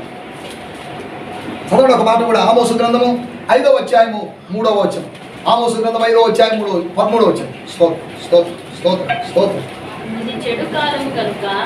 ఇది చెడు కాలం కనుక ఈ కాలమున బుద్ధిమంతుడు ఏం చేస్తాడట? ఏం చేస్తాడమ్మా? రేగిపోతుంటాడు, కేసులు పెడుతుంటాడు, పోలీస్ స్టేషన్ చుట్టూ తిరుగుతుంటాడు. అనే ఏముంది అక్కడ? ఏమి రాయబడిందండి? చదవండి, మళ్ళీ అందరం కలిసి చదువుతాం. ఆమోసు గ్రంథం 5వ అధ్యాయం 13వ వచనం. ఇంకా తిరగేస్తున్నారు మనోళ్ళు. ఇది చెడు కాలము. బుద్ధిమంతుడు ఏం చేయాలి అంటే ఏమని అర్థం? మౌనంగా ఉండాలి. మనకొద్దు కామెంట్లు చేయడం కాదు మన పని, వ్యాఖ్యానాలు చేయడం కాదు మన పని. వదిలేద్దాం, దేవుడు చూసుకుంటాడులేండి. అనీతి మంతుల మధ్యలో తన నీతి గల మనసును నొప్పించుకుంటున్నటువంటి లోతుల గురించి మనం మాట్లాడుకున్నాం కాదా? ఎక్కడున్నా మనం? దూషించే వాళ్ళ మధ్యలో, అపహాస్యం చేసే వాళ్ళ మధ్యలో, ఇటువంటి ప్రజల మధ్యలో మనం ఉన్నాం. అపహాస్యం చేసే వాళ్ళ మధ్యలో ఆరాధన చేసే వాళ్ళుగా మనం ఉండాలి కదా? దూషించే వాళ్ళ మధ్యలో దేవుని నామాన్ని మహిమపరిచే వాళ్ళుగా ఉండాలి. దేవుని స్తోత్రం, హల్లెలూయా. మూడో విషయాన్ని మనం ఆలోచిస్తున్నాం. వాళ్ళు ద్వేషిస్తున్నప్పుడు మనం ఏం చేయాలి? మూడో విషయం గుర్తు ఏంటంటే మౌనంగా ఉండడం. దేవుని బిడ్డలు మౌనంగా ఉండాలి. లోకం చేత ద్వేషించబడుతున్నప్పుడు మౌనంగా ఉండాలి. దీని మీద ఏదో తాడపేడ తెలవాలండి, కోర్టుల చుట్టూ తిరగడం కాదు, పోలీస్ స్టేషన్లు కాదు. పరలోకపు న్యాయస్థానం ఉంది. ప్రతి సమస్యలో అది పరిష్కరించగలదు. ఈ లోకంలో న్యాయస్థానాల్లో కుప్పలు తిప్పలుగా కేసులు పెండింగ్ లో ఉన్నాయి, లేవా? కానీ పరలోకపు న్యాయస్థానంలో కేసులని వెంటనే త్వరితగతిన పరిష్కరించబడతాయి. నేటి న్యాయ వ్యవస్థలో న్యాయం లేదు, నేటి వైద్య వ్యవస్థలో వైద్యం దొరకడం లేదు, నేటి విద్యా వ్యవస్థలో విద్య లేదు. అది పరిస్థితి. నేటి న్యాయ వ్యవస్థలో న్యాయం లేదు, నేటి వైద్య వ్యవస్థలో వైద్యం దొరకడం లేదు, నేటి విద్యా వ్యవస్థలో విద్య లేదు. విద్య కానిదేదో నేర్పిస్తున్నాము కాదు. వాడికి ఎందుకంటే వాడి జీవితానికి పనికిరాని హైడ్రా గురించి, అమీబా గురించి, పారామిషన్ గురించి వాడికి ఎందుకు నేర్పించడం? వాడి జీవితానికి ఎవరు పనికి వస్తాయండి? పనికొచ్చేది మనం నేర్చుకోవట్లేదు, పనికిరానివన్నీ నేర్చుకొస్తున్నాం. ఇవన్నీ నేర్చుకున్నాం. 30-40 సంవత్సరాల తర్వాత యూక్లిన్ అంటే ఎక్కడ విన్నామే, అయ్యో రబ్బాది అని ఆలోచించే పరిస్థితులు. దేవుని స్తోత్రం, హల్లెలూయా. ఈ మ్యాథ్స్ ఒకటి తీసుకోగానే మ్యాథ్స్లో నాకు నచ్చనట్టు ఒక విషయం ఏంటంటే ప్రతిదానికి రాముని సంఖ్య, రాముని వయసు X సంవత్సరాలు అనుకో. ఎందుకు అనుకోవాలో నాకు అర్థం కావాలి. ఏది తెలియకపోయినా X అనుకో, Y అనుకో, Z అనుకో. నేను అడిగాను, సార్ నాకు తెలియని డౌట్ సార్, అసలు ఎందుకు అనుకోవాలి? మనకు తెలియదు కదా. ఒరే నాయన అనుకోకపోతే లెక్క చేయలేమంటున్నాడు. అనగా ఏదో అనుకోని ఏదో సాధిస్తున్నామే కానీ వాస్తవమైన దాన్ని అక్కడ సబ్స్టిట్యూట్ చేయలేకపోతున్నాం. ఇది మన పరిస్థితి. సరే, ఏదేమైనప్పటికీ మనం వీటన్నింటిలోకి వెళ్ళలేదు. మూడో విషయం, లోకంలో ఏం జరుగుతుందంటే లోకం మనల్ని ఏం చేస్తారట? లోకంలో జరుగుతున్న ద్వేషం. దేవుని బిడ్డలకు ద్వేషాలు లేవా? ఈ నూతన ప్రభుత్వం వచ్చినటువంటి కొంతకాలంలో క్రైస్తవుల మీద ఎన్ని దాడులు జరిగాయి చూడండి. ఇంతకుముందు జరిగిన ప్రభుత్వాల కన్నా ఇప్పుడు దాడి లేదా? మీకు ఇవన్నీ తెలియదు, మనం అర్థం చేసుకోవాలి. వీటిని క్రైస్తవులని దేవుని సేవకులకి జీతాలు ఇస్తామని చెప్పి మోసం చేసి ఇప్పుడు అన్ని జనుడు మా డబ్బులు తీసుకొని ఎదుర్కొనే పాస్టర్ల మీద గొడవకు వస్తున్నారు. ఇంతకుముందు ఇప్పుడు ఇవన్నీ లేవు. ఇప్పుడు ప్రతివాడు గొడవ కదా, మీకు ఎందుకు, మీరు జీతాలు ఎందుకు కావాలి? 5,000 తీసుకున్నారు, మా డబ్బులే కదా మీరు తీసుకున్నారు. ఒక ఆయన నాతో అంటున్నాడు, మీ పాస్టర్లు అంటే మాకు ద్వేషం అన్నాడు. ఏమి అని ఏం చేసాం మేము? మీరు 5,000 తీసుకున్నారు, 5,000 నాకే కూడా ఇచ్చాడు నా బాబు, నాకు 5,000 ఇవ్వలేదు. 5,000 తీసుకునే వాడికి చెప్పాను, తీసుకోవద్దని చెప్పాను నేను. ప్రభుత్వం మళ్ళీ ఆహ్వానం పలికింది 5,000 కోసం అప్లై చేయమని. 10 రోజులుగా ఆహ్వానం పలికినప్పటికీ ఎవడో పోలేదంటే అప్లికేషన్స్ ఇవ్వడం. ఎందుకు చెప్తున్నానంటే మమ్మల్ని పిలిచింది ప్రభుత్వం కాదు పిలిచింది. ప్రభుత్వం ఇలా చెప్పి ప్రజల్ని మోసం, ఒక ప్రభుత్వం, ప్రతి ప్రభుత్వం మోసం చేసే ప్రభుత్వమే. మనకి ప్రభుత్వాలన్నీ, మానవ ప్రభుత్వాలన్నీ పోయి దైవ ప్రభుత్వం రావాలి. డెమోక్రసీ అంతమై థియోక్రసీ రావాలి. దేవుని స్తోత్రం, హల్లెలూయా. వస్తుందా? వస్తుందని దేవుని వాక్యం చెప్తుంది. దానియేలు గ్రంథం 2వ అధ్యాయం మీరు చదివితే మానవ ప్రభుత్వాలు, బబులోను సామ్రాజ్యం, కల్దీయుల రాజ్యం, మాదీయుల రాజ్యం, పార్సీకుల రాజ్యం, గ్రీకుల రాజ్యం, తర్వాత మానవుని చేతి సహాయము లేకుండా తీయబడిన ఒక రాయి వచ్చి ఈ ప్రభుత్వాలన్నింటినీ తుత్తనీయాలు చేసినట్టుగా లేదా? ఉందా లేదా? దేవుని స్తోత్రం, హల్లెలూయా. మానవ ప్రభుత్వాలతో మనం విసిగిపోయాం. ఒక ప్రభుత్వం అనే కాదు నేను మాట్లాడేది, ప్రతి ప్రభుత్వం మానవుని మోసం చేస్తున్నాం, మానవులు మోసగించబడుతున్నారు. అంత్య దినాలకు సూచనలు లేవు. ప్రభుత్వాలు మోసం చేస్తారు, ప్రజలు మోసం చేస్తారు, ప్రతి వాడు మోసం చేసేవాడు. వాడు చేసే మోసం గురించి మనం మాట్లాడుతున్నాం. మనం చేసే మోసం వాడి దగ్గర 5,000, 2,000, 3,000 తీసుకుని వాడికి కాకుండా వేరే వాడికి కొట్టేయలేదా? మనం చేసింది మోసం కదా. మనము మోసం చేస్తున్నాం, వాడు మోసం. అందరూ మోసగానే, ఇక్కడ ఎవరు మంచివాళ్ళు ఎవరు లేరు. స్తోత్రం. అంటే మీరందరూ 5,000 లేదా 2,000, 3,000 తీసుకున్నారని కదా నా మాట్లాడుతుంది. జనరల్గా కామన్గా మెజారిటీ ఆఫ్ ది పీపుల్ ఇది చేసే పనేగా. రాత్రికి రాత్రి ఎలక్షన్ ముందు రాత్రి డబ్బు పంచగానే పరిస్థితులు మారడం లేదా? ఆత్మీయత గురించి చెప్తున్నట్టు పశ్చిమ గోదావరి, తూర్పు గోదావరి జిల్లాల్లో అదే పనిగా బయటలోకి రాత్రి 11 వరకు లైట్లు వేస్తున్నారు. ఇదేందో అర్థం కాలేదు. ఏంటి లైట్లు వేస్తున్నారు? 11 గంటలకు లైట్లు ఆపేసి నిద్రపోకుండా లైట్ వేసారంటే గుర్తండి. దేనికి గుర్తు? రండి మేము మెలకుగా ఉన్నాం, మాకు వచ్చి డబ్బులు ఇచ్చిపోండి అని పిలిచి ఆహ్వానం అట. ఇదేనండి మీ జిల్లా సంగతి. మా నెల్లూరు జిల్లా ఎంతో నయం కదండి. స్తోత్రం.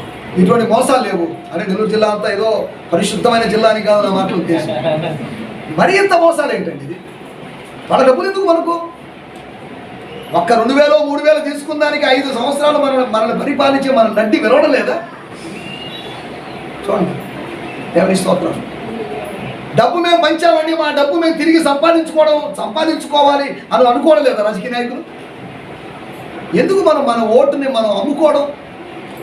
డబ్బు ఇస్తే చెప్పాలమ్మా, నేను వందనాలండి, మీ డబ్బులు మాకొద్దు, మాకు తోచిన వాళ్ళకి మేము ఓటేస్తాం. దయచేసి డబ్బు ఇచ్చేటువంటి సంస్కృతి వాళ్ళని ఖండించండి, పంపించండి, వద్దు, దయచేసి మా ఇళ్ళకి రావద్దు. మేము దేవుని బిడ్డలని ధైర్యంగా చెప్పండి. దేవుని స్తోత్రం, హల్లెలూయా. దేవుని బిడ్డలు అటువంటి తిరుగుబాటు ద్వారానే కానీ ఆరంభమైంది అనుకోండి, దేవుని సంఘంలో నుంచి. మీ డబ్బులు ఎవరికి కావాలండి? డబ్బులు వద్దండి, మాకు తోచిన వాళ్ళకి మేము ఓటేస్తాం. డబ్బులు వద్దని ఖచ్చితంగా చెప్పగలిగి ఉండాలి. నెల్లూరు జిల్లాలో సుమారు పాస్టర్లు అందరూ పరిగెత్తుకొని వెళ్తున్నారు. ఓ రోజు మీటింగ్ జరిగింది, వైఎస్ఆర్సీపీ మీటింగ్, వాళ్ళు పోయి ఐబీవీ తెచ్చుకున్నారు. మళ్ళీ టీడీపీ మీటింగ్ జరిగింది, తెచ్చుకున్నారు. ఇక ఏ మీటింగ్ పెడితే పోవడం తెచ్చుకోవడం. ఏమయ్యా మనస్సాక్షి ఉండాలి, ఏదో ఒక పార్టీ దగ్గరికి పోయి డబ్బులు తెచ్చుకోవాలి, అందరు ఇస్తుంటారని తీసుకోవడమే. దేవుని స్తోత్రం, హల్లెలూయా. ప్రభు కృపను బట్టి నేను ఎక్కడికి వెళ్ళలేదు, ఏ పార్టీ మీటింగ్కి వెళ్ళను. నాకు ఎందుకండి? దేవుడు మనకి ఇచ్చాడండి. మనం ఎందుకు ఆ పార్టీల వెనకాల పోవడం దేనికి? వాళ్ళని మనం వాళ్ళ మోసాల్లోకి మనం పాలిభాగస్తులుగా మారడం దేనికి? మూడో విషయం మనం ఆలోచిస్తున్నాం, నా నిమిత్తం లోకము మిమ్మల్ని ద్వేషిస్తుంది. ఇంతకుముందు మనం మాట్లాడుకున్నాం, కలవరం కలుగుతుందని చెప్పుకున్నాం. ట్రబులింగ్ ఆఫ్ ది హార్ట్స్ అనేది ఒక సూచన అని చెప్పుకున్నాం. అక్కడ 11వ వచనంలో రాయబడింది, వారు మిమ్మల్ని అప్పగించుటకు కొనిపోవునప్పుడు మీరు ఏమి చెప్పుదమా అని చింతలు, టెన్షన్స్, ఆలోచనలు, కలవరాలు, ఇవేగా. దేవుని స్తోత్రం, హల్లెలూయా. మూడో విషయం, నా నిమిత్తం మీరు దేవుని బిడ్డల చేత మీరు వారి చేత మాత్రమే ప్రేమించబడతారు. దేవుని బిడ్డలు కాని వారి చేత మీరేం చేస్తారు? ఏమవుతారు? ఒకే ఇంట్లో ఉన్నారు, అరే చాలా రోజులు పుట్టాడు నాకు తమ్ముడు అని సంతోషపడాల్సిన ఇష్మాయేలు, ఇస్సాకులు చూసి ఏం చేశాడు? కేవలం చేశాడు, పరిహాసం చేశాడు. చూడండి, దానివల్ల ఫలితం ఏంటి? పరిహాసం చేస్తే నువ్వు బయటికి పంపించబడతావు. గుర్తుపెట్టుకోండి, ఈ లోకంలో ఒక పరిహాసకురాల్లాగా జీవిస్తున్నావు అనుకోండి, నువ్వు పరలోకం నుంచి బయటికి పంపబడతావు. అంతే, నువ్వు లోనికి ప్రవేశించలేదు. పరిహాసకులు కాదు మనకు కావాల్సింది, పరిశుద్ధులు కావాలి.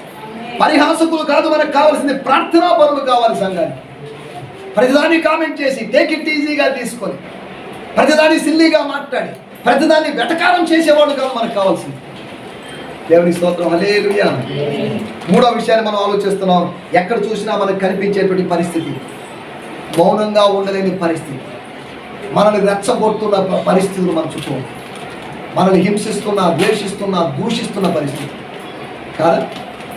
ఒక పిల్లిని కూడా కట్టేసి కొడుతున్నాం, అది ఏమైపోతుందట? పిల్లి పులి కాదు, కానీ అది తిరగబడే అవకాశం ఉంది. ముని కోలలకు ఎదురు తన్నుతుంది సమాజానికి తెలియదు, వాళ్ళే గాయపడుతున్నారు. ఈ మైనారిటీకి వ్యతిరేకంగా నిలబడుతున్నటువంటి ఏ శక్తి అయినా దేవుని వాక్యంలో రాయబడింది, పాతాళ లోక ద్వారములు దాని ఎదుట నిలబడారు. స్తోత్రం. ద చర్చ్ అనేటువంటి పవర్ ముందు, గాడ్స్ పవర్ ముందు. దేవునికి స్తోత్రం. హల్లెలూయా. నేను కూడా మీటింగ్లో చెప్పాను, అప్పుడప్పుడు చెప్పే మాట ఇది. ఈ లోకంలో కమ్యూనిజం, ఫాసిజం, నాసిజం, రకరకాల ఇజాలు ఫెయిల్ అయిపోయినాయి. దేవునికి స్తోత్రం. హల్లెలూయా. కానీ 2000 సంవత్సరాలుగా ఒక ఇజం కొనసాగుతుంది, దాని పేరు ఎవాంజలిజం. దేవునికి స్తోత్రం. హల్లెలూయా. ఎవాంజలిజం ఫెయిల్ కాలేదు కదా. 40 సంవత్సరాలు రష్యా ప్రాంతాల్లో వర్ధిల్లినటువంటి కమ్యూనిజం ఏమైపోయింది? రకరకాల ఇజాలన్నీ ఏమైపోయింది చరిత్రలోకి మీరు వెళ్ళి చూస్తే. కానీ 2000 సంవత్సరాలుగా ఫెయిల్ కానట్టు ఒక ఇజం ఉంది, దాని పేరు అదే నిజం, అది ఎవాంజలిజం. దేవుని స్తోత్రం. హల్లెలూయా. దానిలో పాలిభాగస్తులుగా మేము పనిచేస్తున్నాం, దానికి మీరు సహకారులుగా మీరున్నారు. మనందరం కలిసి పనిచేస్తున్నాం. సంఘము, సంఘ కాపరి, సంఘ సేవకులు కలిసి పనిచేస్తున్నారు. మనందరం కలిసి పనిచేస్తున్నాం. ఒక బాడీ, లోకల్ బాడీస్ పనిచేస్తున్నాయి. దేవుని స్తోత్రం. హల్లెలూయా. మౌనంగా ఉండలేని పరిస్థితులు. ఒకటి మోసం, రెండోది మనసుకు నెమ్మది లేని పరిస్థితి, మూడోది మౌనంగా ఉండలేని పరిస్థితి. దానికి విరుగుడు మౌనంగా ఉండడం. చేతగాని వాళ్ళం కాదు అని చేతగాని వాళ్ళు అనుకుంటున్నారేమో లోకం. మన మౌనం చేతగానితనం కాదు. కాకపోతే చెడు కాలం కనుక బుద్ధిమంతులు ఏం చేస్తున్నాడు? మూగవాళ్ళలాగా మనం మారిపోతున్నాం, చెవిటి వాళ్ళలాగా మారిపోతున్నాం, గుడ్డివాళ్ళలాగా మారిపోతున్నాం. యెహోవా భక్తుడు తప్ప ఎవరు గుడ్డివాడు? మీరేమైపోవాలి? పోయి కన్ను పొడుచుకునేది. మీరందరూ గుడ్డివాళ్ళని చెప్పినాడు పాస్టర్ గారు. సీరియల్ విషయంలో మీరు ఏమైపోవాలి? సినిమాల విషయంలో ఏమైపోవాలి?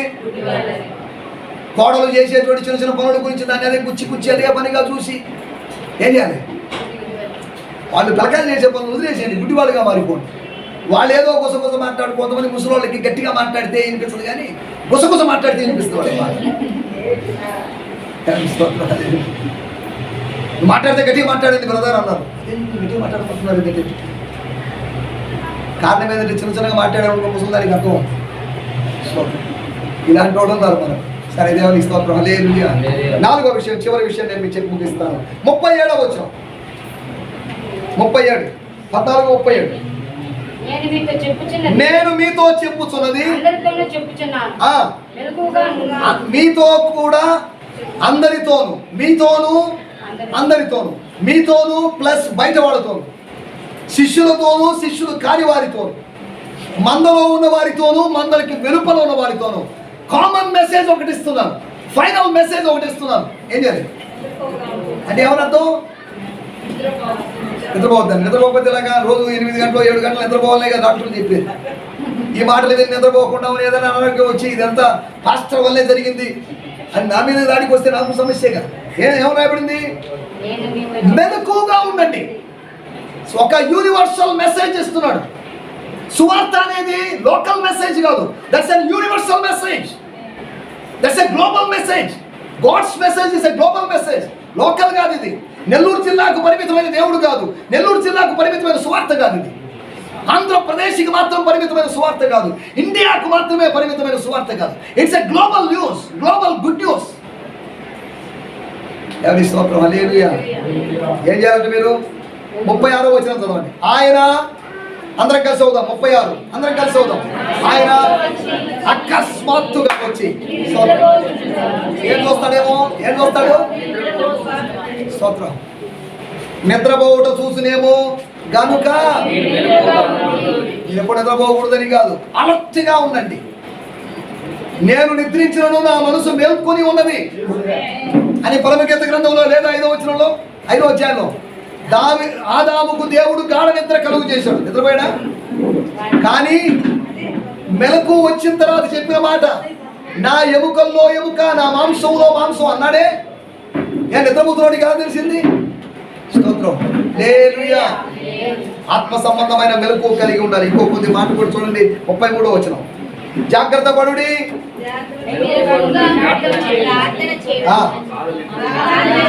ఏం చేయాలి ఇప్పుడు? వారానికి ఒక్కసారి మాత్రం వచ్చి, ఆలస్యంగా వచ్చి వాక్యం మాత్రమే వినేసిపోండి అనేదా? ప్రార్థన చేయండి, మెలకువగా ఉండండి. Be alert. వస్తానన్నాడు విభుడు, ఖచ్చితంగా వస్తాడు. బి అలర్ట్, అలర్ట్గా ఉండండి. ఎప్పుడు ప్రార్థనలో ఉండండి. Always be in prayer. ఎప్పుడు ప్రార్థనలో ఉండి ఎడతెక్క ప్రార్థన చేయండి. సంఘంలో ఉపవాస కూడికలు పెడితే ఎవరు తిరిగి చూసేవాళ్ళు లేదు. ఆయనే ఉంటాడులేండి, ఆయనే చేస్తాడులేండి, ఆయన తిప్పలు ఆయన పడతాడు అనే విధంగా సంఘము సహకరించినట్లయితే, సంఘస్థులందరూ వచ్చినట్లయితే మనకు 40 రోజులు లేవు. కొంతమంది 40 రోజులు ప్రతిరోజు పాస్టర్ గారిని సంఘ విశ్వాసాన్ని కలుసుకొని ప్రార్థన చేసుకుంటున్నారు. మనకు ఆ సిస్టమే లేదుగా. పెట్టినా ఎవరు రారు. నేను లిసి పిల్లకాయలు కూర్చోవాల్సింది, మా పాస్టర్లు కూర్చోవాల్సింది, అంతేగా. ఇది మన సంఘాల పరిస్థితి. ఒక పెద్ద సంఘం 400 మంది వచ్చేటువంటి సంఘానికి వెళ్ళాను. వాటి ఒకసారి యూత్ మీటింగ్ అనిపించారు. 400 మంది వచ్చేటువంటి సంఘంలో యూత్ మీటింగ్కి వాక్య పరిచయకి వెళ్తే అక్కడ 5 మంది కూర్చున్నారు. యవనస్తులు 6 మంది ముసలోళ్ళు కూర్చున్నారు. ఇది యూత్ మీటింగ్. నేను అనుకున్నా పెద్ద చర్చి కదా, పిలిచారులే మనల్ని అని బాగా సిద్ధపడి ఉపవాసం ఉండి సిద్ధపడి వెళ్తే జనాలు వస్తారేమో బ్రదర్, ఇంతేనే వస్తారు, వీళ్ళు రావడమే గొప్ప బ్రదర్ అంటున్నారు. వీళ్ళెవరు? వాళ్ళు కూడా యూతేనా? వాడు వాకింగ్కి వెళ్తూ చర్చలో ఏదో మీటింగ్ జరుగుతుందో కూర్చున్నటువంటి విశ్వాసులు. ఇది యూత్ మీటింగ్. 400 మంది ఉన్నారే, 400 మందిలో 40 మంది యూత్ అని ఉండరా? ఏమైపోయారు యూత్ అంతా? ఇది పరిస్థితి. ఎక్కడా రావడం లేదు ప్రజలు. ఇప్పుడు ఏదైనా ఇంకొక సాపోర్ట్ ఏర్పడింది. కరోనా అంటే కరోనాకు ముందు బాగా వచ్చేవాళ్ళని, విపరీతంగా వచ్చేవాళ్ళు, ఇప్పుడు కరోనా తర్వాత తగ్గిపోయారు అన్న పరిస్థితి. ఏమో మాస్కులు ఉన్నాయిగా, శానిటైజర్లు ఉన్నాయిగా, సోషల్ డిస్టెన్స్ మెయింటైన్ చేస్తా, అయినా ఏంటి, అయినా ఎందుకు రావడం లేదు. కరోనా అనే సాకుతో క్రీస్తు బిడ్డలు క్రైస్తవులు చేస్తున్న పనులు చూడండి, దేవునికి దూరం అయిపోతున్నారు. షాపింగ్లు మానరు. కరోనా ఉందండి నేను షాపింగ్ చేయను అంటారా? దేవుని స్తోత్రం. హల్లెలూయా. కరోనా ఉందని భయపడిపోయి అమెజాన్లో ఎక్కడ చూసినా ఈ ఉదయం నుంచి అక్కడ సెంటర్లో నిలబడితే అమెజాన్ వాడు ఒకడు ఆ వాడు పరిగెత్తుంటే ఎక్కడికి ఇంత పెద్ద సంచులు వేసుకొని తిరుగుతున్నారు. ఒక ఆయన పిలిచి అడిగాను, ఏంటిది ఊటే సంచులు ప్రతిరోజు నేను ఈ వీధిలో చూస్తానంటే, ఏది సార్ ఒకటే ఆన్లైన్ ఆర్డర్లు. కరోనా వచ్చింది కాబట్టి మనం బయట షాపింగ్ చేయడం లేదా అని చూస్తే షాపింగ్ మాల్స్లో కదా జనాలు ఫుల్గా ఉన్నారు. అక్కడ షాపింగు, ఇక్కడ షాపింగు, ఎక్కడ చూసినా షాపింగ్లో ప్రజలు. ఇలా డబ్బులు ఎక్కడ నుంచి వస్తాయి కూడా నాకు అర్థం కావట్లేదు. దేవుని స్తోత్రం. హల్లెలూయా. ఎలాగా మనం సమయాన్ని దుర్వినియోగం చేసుకుంటున్నామని దీన్ని బట్టి అంత్య దినాలు ఇది ప్రభు రాకడకు సూచన. మెలకువ లేదు. మెలకువ లేదు అంటే మత్తులో ఉన్నారు. మత్తులో ఉన్నారు అంటే దాని అర్థం తిండి మత్తును కలిగిస్తుంది కాదా? మాంసము మత్తును కలిగిస్తుంది. మద్య పదార్థాలు లేక మద్యం సంబంధించిన వాటి మత్తును కలిగిస్తాయి. మనం రైస్కి అలవాటు పడ్డాం. దాంట్లో ఉన్నటువంటి కార్బోహైడ్రేట్స్ మనల్ని అడిక్షన్లోకి నడిపిస్తున్నాయి. అవి తిన్నా కానీ ఇంకా రైస్ తినాలనిపిస్తుంది తప్పన కాదా? ఒక ఆయన ఎవరో పేషెంట్ దగ్గరతో డాక్టర్ చెప్పాడంటే, బాబు నువ్వు చపాతీలే తినాలంటే భోజనానికి ముందా భోజనం తర్వాత అని అడిగాడు. అలా ఉంటుంది పరిస్థితి. రైస్ను విడలేని పరిస్థితి. కొంతమంది టీ తాగకపోతే మేము చచ్చిపోతామంటే అన్నట్టుగా ఉన్నారు. టీలో ఉన్న కెఫిన్కి బానిసలుగా మారిపోయారు. అడిక్షన్స్లోకి మనిషి వెళ్ళిపోతున్నాడు. వాడెవరో మద్యానికి అలవాటు పడ్డారు అంటున్నామే కానీ మనం ఆహారం మత్తులో పడలేదా? ఆహారం మీద ఎప్పుడైనా మనకు విరక్తి వచ్చింది, ఏం చికెన్ బిర్యానీ ఇచ్చి, ఏం భోజనాలండి ఇచ్చి, ఏం ఇడ్లీ అండి అని ఎప్పుడైనా అసహ్యం వచ్చిందా? ఉదయం తింటా మళ్ళీ 2-3 గంటలకి మళ్ళీ తినాలి. ఒక మనిషి తిండిని ప్రేమించినట్టుగా మరి దేన్ని ప్రేమించినట్టు గుర్తుపెట్టుకోండి. వాస్తవం అంటారా కాదంటారా? భార్య గుర్తురాదు భోజన సమయానికి. భోజనం చేసేటప్పుడు భర్త లేదా బిడ్డలు కూడా గుర్తురాదు. ముందు మన సంగతి వాళ్ళు ఎక్కడో తింటుంటారులేండి, అంతేగా. అనగా మనిషి అత్యధికంగా ప్రేమించే దేన్నో తెలుసా? దేశాన్ని కాదు, దేవుణ్ణి కాదు, బట్టల్ని కాదు, తిండిని ప్రేమిస్తాడు. అదే శాకాహారాన్ని ప్రేమించేవాడు ఉన్నాడు, మాంసాహారాన్ని టోటల్గా మనం తిండికి బానిసలు చిన్నప్పటి నుంచి మనకి ఇదే అలవాటు. మన తల్లిదండ్రులు కుక్కి పెట్టడం అలవాటు అయిపోయింది. తినరా అని చెప్పేసి చిన్నప్పటి నుంచి మనం వాళ్ళని తిండిపోతులుగా తయారు చేసాం. ఈ తిండిపోతుల సామ్రాజ్యంలో మనం ఉన్నాం. దేవుని స్తోత్రం. నువ్వు తిండిపోతువైతే నీ తిండి వలన మొత్తం వస్తే బాగా ఫుల్గా తిన్నా, పేకల దాకా తిన్నా, ప్రార్థన చేయగలమా? కొంచెం నోకరించి చూడండి, కాసేపటికి చెప్పి మనం పడిపోతాం. ఆలౌట్ దెబ్బలు పడిపోయినటువంటి దోమల్లాగా మత్తుగా పడిపోతాం. ఎవరో సంగతి నా సంగతి, నేను ఇక్కడికి వచ్చి కూర్చొని మోకరించి ప్రార్థన చేసుకుని ఇక్కడ సోఫాలో కూర్చొని నిద్రపోయి కాసేపు అరగంట తర్వాత మీరు కుదిరి సరే ఏం చేస్తాం? మళ్ళీ కాసేపు నడిచి లేచి నిలబడి ప్రార్థన చేసి నాన్న తిప్పలు పడి మళ్ళీ పైకి వెళ్తాం. తిండి మనల్ని మత్తులోకి నడిపిస్తుంది. మద్యము, ఆహార పదార్థాలే కాదు, దేవుని వాక్యంలోని మతము మనల్ని మత్తులోకి నడిపిస్తుంది. మతపు మత్తుల్లో ఉన్నాం. ఈ మత్తుల్లోంచి మనం బయటికి రావాలి. ఐహిక విచారాలలో ఉన్నాం మనం. ఎన్నో టెన్షన్స్ మనకు. మన మైండ్ అంతా ఎలా మారిందంటే డస్ట్బిన్ లాగా మారింది. దీంట్లో మంచి విషయాలు లేవు. దీంట్లో కుళ్ళిపోయిన విషయాలు ఉన్నాయి, కుళ్ళిపోయిన థాట్స్ ఉన్నాయి ఇందులో. ఇది మానవుల యొక్క పరిస్థితి. నాలుగో విషయం, ఎక్కడ చూసినా కానీ మత్తు, మెలకువ లేని పరిస్థితి. డ్రౌజీగా ఉంది ప్రపంచం, స్లీపీగా ఉంది ప్రపంచం. అవేకనింగ్ లేదు, మేల్కొన్న స్థితి లేదు, మెలకువ వచ్చినటువంటి స్థితి లేదు, అలర్ట్నెస్ లేదు మానవుల్లో. ఇవి ప్రభు రాకడి యొక్క గుర్తులు. నా మాటలు ఇక్కడ ముగిస్తున్నాను. నెంబర్ 1, మొట్టమొదటి విషయం, ప్రభు రాకడికి 4 గుర్తులు. మిగతావి కూడా గుర్తులే, అవి భౌగోళికమైన గుర్తులు, కానీ spiritual science among the men. Number 1 ఏంటి? రెండోది, మనసుకు నెమ్మది లేని స్థితి, మౌనంగా ఉండలేని పరిస్థితి, మత్తులు కలిగించే పరిస్థితి. మత్తులో పడిపోతున్నాం, పాపపు మత్తులో పడిపోతున్నాం. లేదా ఈ 4 పరిస్థితుల నుంచి మానవులు బయటికి రావాల్సిన అవసరం. అందరితో చెప్తున్నాను, యేసు ప్రభు రాకడంటే క్రైస్తవులకు సంబంధించిన మాత్రం విషయం కాదు. నువ్వు అన్యుడు అయిండొచ్చు, నువ్వు యేసు ప్రభు నమ్ముకున్నావా లేదా అనేది కూడా పక్కన పెట్టేసి, కానీ వాస్తవం ఒకటి ఉంది. యేసు ప్రభు తిరిగి వస్తాడు, తిరిగి వచ్చినప్పుడు నమ్ముకున్న వాళ్ళు వెళ్ళిపోతారు. నీ పరిస్థితి అంతే సంగతి. కాబట్టి యేసు ప్రభు నమ్మాలి. ఏసే మార్గం, నేనే మార్గము, నేనే సత్యము, నేనే జీవం. నేను కూడా మార్గం, నేను కూడా సత్యం, నేను కూడా జీవం అని చెప్పలేదు. కూడా అంటే ఏమనర్థం? ఇంకోటి కూడా ఉందన్న. ఆయన కూడా, ఆమె కూడా, అది కూడా, ఆ మతం కూడా, ఆ విధానం కూడా అని అర్థం. కూడా లేవు ఇక్కడ. నేనే I'm the way, I'm a way అని కాదు, ఐఎమ్ ఏ వే టు అని కాదు, I'm the way, I'm the truth. దేవునికి స్తోత్రం, హల్లెలూయా. నా మాటలు ముగిస్తున్నాను. ప్రభు శిష్యులకు చెప్పినటువంటి ఆజ్ఞ, సూచనలు. 1, మోసపోవద్దు.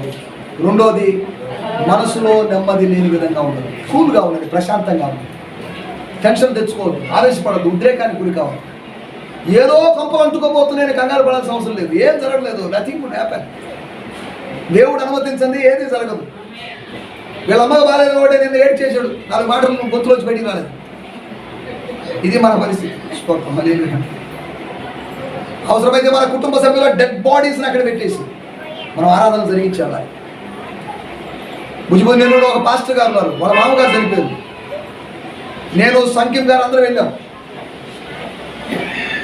నన్ను పిలిచాడు, సార్ ఎక్స్క్యూజ్ మీ రండి. ఏంటి అని, ఇక్కడ దాకా చిన్న ప్రార్థన చేస్తాను. ప్రార్థన చేస్తే ఇంట్లో ఒక డెడ్ బాడీ పెట్టింది. ఏంటి? మా మామగారు చనిపోయారు సార్, నారాయణ హాస్పిటల్ నుంచి ఇందాక తీసుకొచ్చి, ఎవరికి తెలియదు. అయ్యో, అనవసరం మీటింగ్ క్యాన్సిల్ చేసి ఉండాల్సింది. లేదు సార్, అందరికీ చెప్పాను నేను, మీటింగ్ క్యాన్సిల్ చేయడం, ఈ కార్యక్రమం రేపు చేద్దాం, ముందు దేవుని కార్యం జరగాలి. కానీ డెడ్ బాడీని అక్కడ పెట్టేసి వచ్చి మీటింగ్ జరిగింది. మీటింగ్ చూసుకొని తర్వాత రోజు ఆ కార్యక్రమం జరిగింది. దేవుని స్తోత్రం, హల్లెలూయా. ఏదో పాత సినిమాల్లో ఎన్టీఆర్ సినిమా ఒకటి ఉంది, మీకు తెలుసో లేదో మరి. వాళ్ళ తల్లిగారా సతీమణి, తల్లి చచ్చిపోతే ఏం చేశాడు ఆయన? మిలిటరీ ఆఫీసర్గా ఉన్నటువంటి వ్యక్తి ఆయన ఆ కార్యక్రమానికి వెళ్లకుండా దేశం కోసం నిలబడ్డాడు.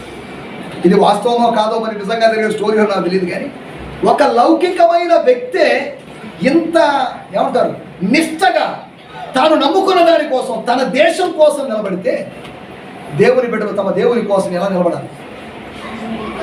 ఎంత నిష్టగా ఉండాలి. లేదండి సారీ అండి మేము చేయలేమండి ఆ పని, ఈరోజు ఆదివారం మీరు ₹1,00,000 ఇస్తామన్నా కానీ మేము అక్కడికి రాలేమండి అని చెప్పగలిగిన ధైర్యం ఎంతమందికి? దేవుని స్తోత్రం. విగ్రహార్పితమైన మాంసం పెడుతుంటే తినేద్దాం రా, మళ్ళీ చికెన్ ఎక్కడ మిస్ అయిపోతాం అని అనుకోకుండా డానియల్ చెప్పాడు, హలో సార్ మాకు వద్దు సార్, అష్మనేజ్ గారు మాకు వద్దు సార్, ఈ ఫుడ్ వద్దు, మాకు వెజిటేరియన్ ఫుడ్ పెట్టండి.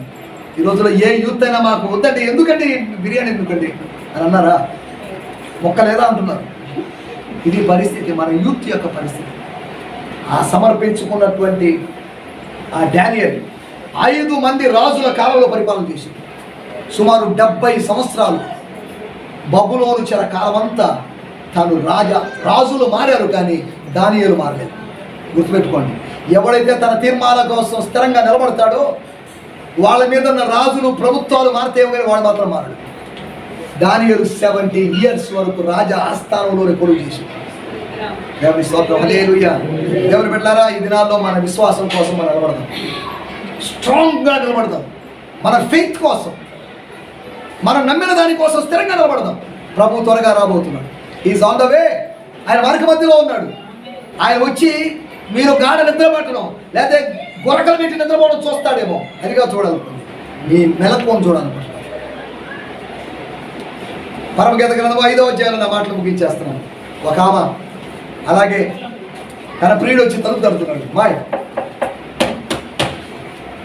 ఏమా నిద్రలో ఉంది, మత్తులో ఉంది, దిగంబరత్వంలో ఉంది, వస్త్రాలను కోల్పోయింది. ఆయన వెళ్ళిపోయాడు. వెళ్ళిపోయిన తర్వాత బయటికి వెళ్ళి ఎతికింది. పట్టణంలో కావలి వారు పట్టుకున్నారు, అవమానపరిచారు, పుట్టారు. కారణం ఏంటి? తలుపు తట్టగానే ఫస్ట్ నాకుకే, ఫస్ట్ బెల్లుకే, ఫస్ట్ రింగ్కే ఫోన్ ఇచ్చారు. అక్కడ మీ భర్త అత్యవసరంగా ఫోన్ చేశాడు. ఎన్నిసార్లు రింగ్ అయితే మీరు ఫోన్ ఎత్తలేదు. పోనీలే, నా భార్య ఏదో పనిలో ఉంటుంది, ఆ ముందు డిస్టర్బ్ చేయడం అనుకుంటున్నా. ఎట్టడా మాయ్, ఎన్నిసార్లు ఫోన్ చేయాలి నీకు? ఎన్ని రింగులు అయ్యేదాకా ఏం చేస్తున్నావు కాదా? హడావిడిగా ఫస్ట్ రింగ్కే మన అర్థమా? ఏమి స్తోత్రం. అలా ఫస్ట్ నాకుకే ప్రభు వస్తున్నాడు. ఈ సందేశము మీకు ఆశీర్వాదకరంగా ఉందని నమ్ముచున్నాము. ప్రార్థన అవసరతల కొరకు మమ్మల్ని సంప్రదించవలసిన మా చిరునామా గిద్యోన్ మిషన్ చర్చ్, 6వ వీధి, శాంతినగర్, నెల్లూరు 4, ఆంధ్రప్రదేశ్. పిన్ 524004. మా ఫోన్ నంబర్లు 7036443613 మరి ఒక నంబర్ 9392293010. మా ఈమెయిల్ ఐడి gfihmi2015@gmail.com. దేవుడు మిమ్మును ఆశీర్వదించునుగాక. ఆమేన్.